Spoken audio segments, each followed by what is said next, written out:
ve yine biz.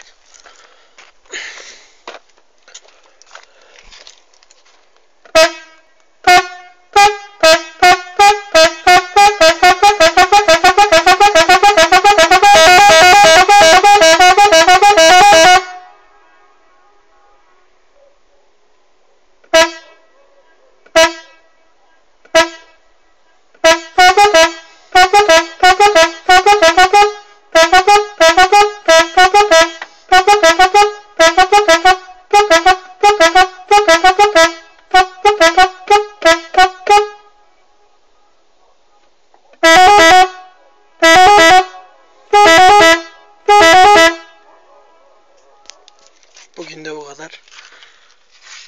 Herkese hayırlı işler.